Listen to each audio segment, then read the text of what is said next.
प्यारे श्रोताओं, आज हम आपको सुनाने वाले हैं संतोषी माता की व्रत कथा। आज हम आपको शुक्रवार व्रत कथा सुनाने वाले हैं। कृपया इस कथा को ध्यान से सुने, बीच में ना छोड़े। बोलो संतोषी माता की जय हो। शुक्रवार व्रत कथा इस प्रकार है। एक बुढ़िया थी और उसके 7 बेटे थे। 6 बेटे कमाने वाले थे, जबकि एक बेटा उसका बहुत ही निकम्मा था।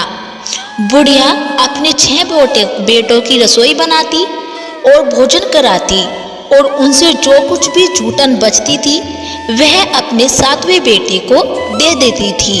एक दिन वह अपनी पत्नी से बोला कि देखो, मेरी माँ मुझसे कितना प्रेम करती है। वह बोली, क्यों नहीं, सबका झूठा जो तुमको खिलाती है। वह बोला कि ऐसा नहीं हो सकता है, मैं जब तक अपनी आंखों से न देख लूं तो मैं मान नहीं सकता हूँ। उसकी बहू हंसकर बोली कि देख लोगे तब तो मानोगे। कुछ दिन बाद एक त्योहार आया और घर में 7 प्रकार के भोजन और चूरमे के लड्डू बने। वह जांचने को सिर दुखने का बहाना करके पतला वस्त्र सिर पर ओढ़कर रसोई घर में सो गया, और वह कपड़े में से सब देखता रहा। उसके 6 भाई भोजन करने आए और उसने देखा कि उसकी माँ ने उनके लिए सुंदर आसन बिछाकर नाना प्रकार की रसोई परोसी और आग्रह करके उन्हें जमाया। वह देखता रहा और उसके 6 भाई भोजन करके उठे। तब उसकी माँ ने उनकी झूठी थालियों में से लड्डुओं के टुकड़े उठाकर एक लड्डू बना दिया, और झूठन साफ करके उसकी बुढ़िया माँ ने उसे पुकारा कि बेटा, तुम्हारे 6 भाई भोजन कर गए हैं, अब तू ही बाकी है, उठ, तू भोजन कब खाएगा। वह कहने लगा कि माँ, मुझे भोजन नहीं करना है, मैं अब परदेश जा रहा हूँ। उसकी माँ ने कहा कि कल जाता हो तो आज चला जा। वह बोला कि हाँ हाँ, आज ही जा रहा हूँ। यह कहकर वह अपने घर से निकल गया, और चलते समय उसे अपनी पत्नी की याद आई तो वह गौशाला में कंडे उपले को कहते हैं, वह गौशाला में कंडे थाप रही थी। वहाँ जाकर बोला कि हम जावे परदेश आवेंगे कुछ काल, तुम रहियो संतोष से धर्म आपनो पाल। उसकी पत्नी बोली कि जाओ पिया आनंद से हमारो सोच हटाई, राम भरोसे हम रहे ईश्वर तुम्हें सहाय। 2 निशानी आपन देख धरू में धीर, सुधी मती हमारी विसारियो रखियो मन गंभीर। वह बोला कि मेरे पास तो कुछ नहीं है, यह अंगूठी है, सो तुम ले लो और अपनी कुछ निशानी मुझे दे दो। वह बोली कि मेरे पास तो कुछ भी नहीं है, यह गोबर भरा हाथ है। यह कहकर उसकी पत्नी उसकी पीठ पर गोबर के हाथ की थाप मार देती है, और फिर वह वहाँ से चल दिया और चलते चलते दूर देश में पहुँचा। वहाँ एक साहूकार की दुकान थी, और वहाँ जाकर वह कहने लगा कि भाई, मुझे नौकरी पर रख लो, साहूकार को ज़रूरत थी। और वह बोला कि रह जा। लड़के ने पूछा कि तनख्वाह क्या दोगे। साहूकार ने कहा कि काम देखकर दाम मिलेंगे। साहूकार की नौकरी मिली, और वह सुबह 7 बजे से लेकर 10 बजे तक थी। नौकरी पर वह जाने लगा, और कुछ दिनों में दुकान का सारा लेन देन, हिसाब किताब, ग्राहकों को माल बेचना, सारा काम करने लगा। और साहूकार के 7-8 नौकर थे, वे सब चक्कर खाकर गिरने लगे कि यह तो बहुत होशियार बन गया है। सेठ ने भी काम देखा और 3 महीने में ही उसे आधे मुनाफे का हिस्सेदार बना लिया। वह कुछ वर्ष में ही नामी सेठ बन गया, और मालिक सारा कारोबार उस पर छोड़कर चला जाता था। उधर उसकी पत्नी को सास ससुर दुख देने लगे और सारी गृहस्थी का काम करा के उसे लकड़ी लेने जंगल में भेजते थे। और इसी बीच घर के आटे से जो भूसी निकलती उसकी रोटी बनाकर रख दी जाती थी, और फूटे नारियल की नारेली में पानी। एक दिन वह लकड़ी लेने जा रही थी कि रास्ते में बहुत सी स्त्रियां संतोषी माता का व्रत कर रही थी, और वह वहाँ खड़ी होकर कथा सुनने लगी और पूछा कि बहनों, तुम किस देवता का पूजन कर रही हो। और उसके करने से क्या फल मिलता है। यदि तुम इस व्रत का विधान मुझे समझाकर कहोगे तो मैं तुम्हारा बहुत ही एहसान मानूंगी। तब उनमें से एक स्त्री बोली कि सुनो बहन, यह संतोषी माता का व्रत है और इसके करने से निर्धनता, दरिद्रता का नाश होता है और जो कुछ मन में कामना होती है सब संतोषी माता की कृपा से पूरी होती है। तब उसने उस व्रत की विधि पूछी और वह भक्तिनी स्त्री बोली कि 1.25 आने का गुड़ चना लेना, इच्छा हो तो 5.25 आने का लेना, 10 रुपए की सहूलियत के अनुसार ही लाना और बिना परेशानी और श्रद्धा व प्रेम से जितना भी पड़े उतना सवाया लेना और प्रत्येक शुक्रवार को निराहार रहकर कथा सुनना और इसके बीच कर्म टूटे नहीं, लगातार नियम पालन करना और सुनने वाला कोई न मिले तो घी का दीपक जलाकर उसके आगे या जल के पात्र को सामने रखकर कथा कहना और जब तक कार्य सिद्ध न हो तो नियम का पालन करना चाहिए और कार्य सिद्ध हो जाने पर व्रत का उद्यापन करना चाहिए। 3 मास में माता फल पूरा करती है और यदि किसी के ग्रह खोटे भी हो तो भी माता वर्ष भर में कार्य सिद्ध कर देती है और फल सिद्ध होने पर उद्यापन करना चाहिए, बीच में नहीं। और उद्यापन में 2.5 सेर आटे का खाजा तथा इसी परिणाम से खीर तथा चने का साग भी करना चाहिए और 8 लड़कों को भोजन कराना चाहिए। जहाँ तक मिले देवर, जेठ, भाई बंधु के ही होने चाहिए और यदि ना मिले तो रिश्तेदारों और पास पड़ोसियों के लड़कों को बुलाना और उन्हें भोजन करा के यथाशक्ति दक्षिणा देकर माता का नियम पूरा करना और उस दिन घर में खटाई नहीं खानी चाहिए। यह सुनकर बुढ़िया के लड़के की बहू वहाँ से चल दी और रास्ते में लकड़ी के बोझ को बेच दिया और उन पैसों से गुड़ चना लेकर माता के व्रत की तैयारियां करके आगे चली और सामने मंदिर देखकर पूछने लगी कि यह मंदिर किसका है। सब कहने लगे कि संतोषी माता का मंदिर है और यह सुनकर माता के मंदिर में जाकर चरणों में लौटने लगी और दीन होकर विनती करने लगी कि माँ, मैं निपट अज्ञानी हूँ, व्रत के कुछ भी नियम नहीं जानती हूँ, मैं दुखी हूँ। हे माता, हे जगत जननी, मेरा दुख दूर करो, मैं तुम्हारी शरण में आई हूँ। और माता को दया आई और एक शुक्रवार ही बीता था कि दूसरे को उसके पति का पत्र आया और तीसरे शुक्रवार को उसका भेजा हुआ पैसा भी आ पहुंचा। यह देखकर जेठ जेठानी मुंह सिकोड़ने लगे और लड़के ताने देने लगे कि काकी के पास पत्र आने लगे, रुपया आने लगा, अब तो काकी की खातिर बढ़ेगी। बेचारी बहुत सरलता से कहती कि भैया कागज आवे, रुपया आवे, हम सब के लिए अच्छा है। और ऐसा कहकर आंखों में आंसू भरकर वह संतोषी माता के मंदिर में जाकर मातेश्वरी के चरणों में गिरकर रोने लगी कि माँ, मैंने तुमसे पैसा कम मांगा है, मुझे पैसे से क्या काम है, मुझे तो अपने स्वाग से काम है, मैं तो अपने स्वामी के दर्शन मांगती हूँ। तब माता ने प्रसन्न होकर कहा कि जा बेटी, तेरा स्वामी अवश्य आएगा।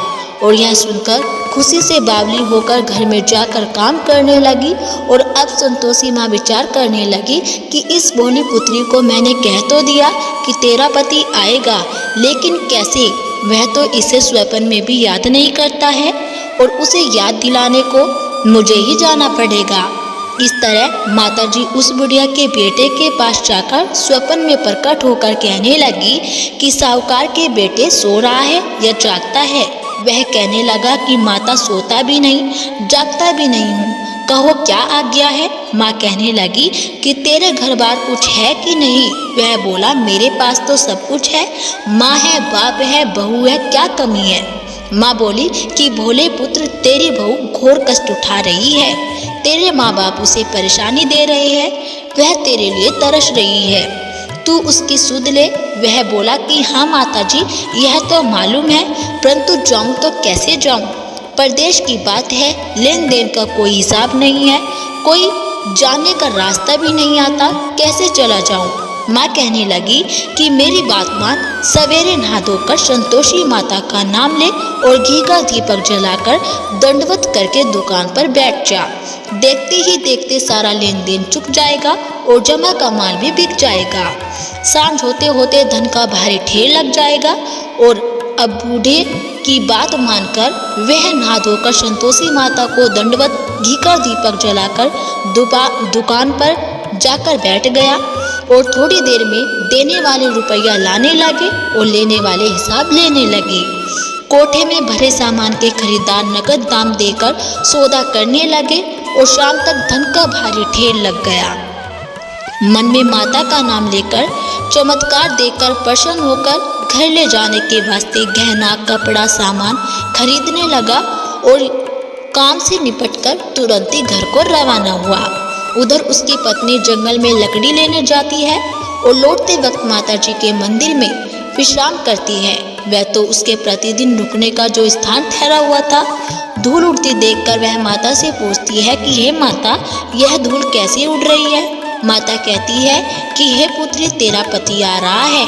अब तू ऐसा कर कि लकड़ियों के 3 बोझ बनाकर एक नदी के किनारे रख दे और दूसरा मेरे मंदिर पर व तीसरा अपने सिर पर। तेरे पति को लकड़ियों का गट्ठा देखकर मोह पैदा होगा और वह यहाँ रुकेगा, नाश्ता पानी खाकर माँ से मिलने जाएगा। तब तू लकड़ियों का बोझ उठाकर जाना और चौक में गट्ठर डालकर जोर से आवाज लगाना कि लो सासू जी, लकड़ियों का गट्ठर लो, भूसे की रोटी दो, नारियल के खेपड़े में पानी दो, आज मेहमान कौन आया है।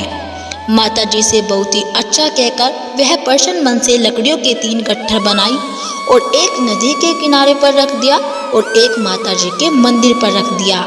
इतने में मुसाफिर आ पहुंचा और सूखी लकड़ी देखकर उसकी इच्छा उत्पन्न हुई कि हम यहीं पर विश्राम करेंगे और भोजन बनाकर खा पीकर गांव जाएंगे। और इसी तरह रुककर भोजन बनाकर विश्राम करके गांव को गया और सबसे प्रेम से मिला। उसी समय सिर पर लकड़ी का गट्ठर लिए वह उतावली सी आती है और लकड़ियों का भारी बोझ आंगन में डालकर जोर से 3 आवाज देती है कि लो सासू जी, लकड़ियों का गट्ठर लो, भूसी की रोटी दो, आज मेहमान कौन आया है। और यह सुनकर उसकी सास बाहर से आकर अपने दिए हुए कष्टों को भुलाने हेतु कहती है कि बहू, ऐसा क्यों कहती हो, तेरा मालिक ही तो आया है। आ बैठ, मीठा भात खा, भोजन कर, कपड़े गहने पहन। उसकी आवाज़ सुनकर उसका पति बाहर आता है और अंगूठी देखकर व्याकुल हो जाता है और माँ से पूछता है कि माँ, यह कौन है। माँ बोली कि बेटा, यह तेरी बहू है। जब से तू गया है तब से सारे गांव में भटकती फिरती है और घर का कामकाज कुछ करती नहीं है, 4 पहर आकर खा जाती है। वह बोला कि ठीक है माँ, मैंने इसे भी देखा है और तुम्हें भी। अब दूसरे घर की ताली दो, मैं उसमें रहूँगा। माँ बोली कि ठीक है, जैसी तेरी मर्जी है। तब वह अपने दूसरे मकान की 3री मंजिल का कमरा खोलकर सारा सामान जमा देता है और एक दिन में राजा के महल जैसा ठाट बाट बन जाता है। अब क्या था, बहू सुख भोगने लगी और इतने में शुक्रवार आया और उसने अपने पति से कहा कि मुझे संतोषी माता के व्रत का उद्यापन करना है।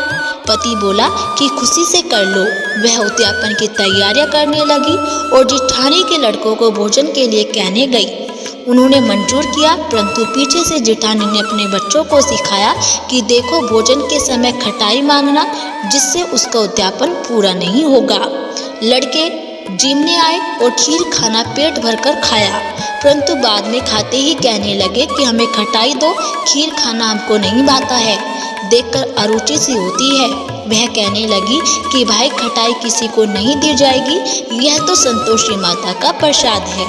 और फिर लड़के उठ खड़े हुए, बोले कि पैसा लाओ। भोली बहू कुछ जानती नहीं थी, उन्हें पैसे दे दिए और लड़के उसी समय हट करके इमली खटाई ले खाने लगे। और यह देखकर भों पर माता जी ने कोप किया। राजा के दूत उसके पति को पकड़कर ले गए और जेठ जेठानी मन माने वचन कहने लगे, लूट लूट कर धन इकट्ठा कर लाया है, अब सब मालूम पड़ेगा जब जेल की मार खाएगा। बहू से यह सब सहन नहीं हुआ और रोती हुई माता जी के मंदिर में गई और कहने लगी कि हे माता, तुमने क्या किया? हंसाकर अब भक्तों को रुलाने लगी। माता बोली कि बेटी, तूने उद्यापन करके मेरा व्रत भंग किया है। वह कहने लगी कि माता, मैंने कुछ अपराध किया है, मैंने तो भूल से लड़कों को पैसे दे दिए थे, मुझे क्षमा करो, मैं फिर तुम्हारा उद्यापन करूंगी। माँ बोली कि अब भूल मत करना। वह कहती है अब भूल नहीं होगी, अब बतलाओ कि वे कैसे आएंगे? माँ बोले कि जा पुत्री, तेरा पति तुझे रास्ते में आता मिलेगा। और वह निकली, राह में पति आता मिला। वह पूछी कि कहाँ गए थे? वह कहने लगा कि इतना धन जो कमाया है उसका टैक्स राजा ने मांगा था और वह भरने गया था। वह प्रसन्न होकर बोली कि भला हुआ, अब घर को चलो। कुछ दिन बाद फिर शुक्रवार आया और वह बोली कि मुझे फिर माता का उद्यापन करना है। पति ने कहा कि करो। बहू फिर जेठ के लड़कों को भोजन को कहने गई और जेठानी ने एक दो बातें सुनाई और सब लड़कों को सिखाने लगी कि तुम सब लोग पहले ही खटाई मांगना। लड़के भोजन से पहले कहने लगे कि हमें खीर नहीं खानी, हमारा जी बिगड़ता है, कुछ खटाई खाने को दो। वह बोली कि खटाई किसी को नहीं मिलेगी, आना हो तो आओ। वह ब्राह्मण के लड़के लाकर भोजन कराने लगी और यथाशक्ति दक्षिणा की जगह एक एक फल उन्हें दिया। संतोषी माता प्रसन्न हुई और माता की कृपा से 9वें मास में उसके चंद्रमा के समान सुंदर पुत्र प्राप्त हुआ। पुत्र को पाकर प्रतिदिन माता जी के मंदिर को जाने लगी और फिर माँ ने सोचा कि यह रोज आती है, आज क्यों न इसके घर चलूं। और यह विचार करके माता ने भयानक रूप बनाया। गुड़ चने से सना मुख, ऊपर सूंड के समान होठ और उस पर मक्खियाँ भिन भिन कर रही थी। देहली पर पैर रखते ही उसकी सास चिल्लाई कि देखो रे, कोई चुड़ैल डाकिन चली आ रही है, लड़कों इसे भगाओ नहीं तो किसी को खा जाएगी। लड़के भगाने लगे और चिल्लाकर खिड़की बंद करने लगे। बहू रोशनदान में से देख रही थी और प्रसन्नता से बगली बन चिल्लाने लगी कि आज मेरी माताजी मेरे घर आई है। और वह बच्चे को दूध पीने से हटाती है और इतने में सास का क्रोध फट जाता है। वह बोली कि क्या उतावली हुई है, बच्चे को पटक दिया। इतने में माँ के प्रताप से लड़के ही लड़के नजर आने लगे और वह बोली कि माँ, मैं जिसका व्रत करती हूँ यह संतोषी माता है। और सबने माता जी के चरण पकड़ लिए और विनती करके कहने लगे कि हे माता, हम मूर्ख हैं, अज्ञानी हैं, तुम्हारे व्रत की विधि हम नहीं जानते, व्रत बंद कर हमने बड़ा अपराध किया है। जग माता, आप हमारा अपराध क्षमा करो। और इस प्रकार माता प्रसन्न हुई और भाव को प्रसन्न हो जैसा फल दिया वैसा माता सबको देना। तो प्यारे भक्तों, ये थी संतोषी माता की व्रत कथा, शुक्रवार व्रत कथा। यदि आपको हमारी कथा अच्छी लगी हो तो प्लीज़ हमारी वीडियो को लाइक करें और चैनल को सब्सक्राइब करना ना भूलें।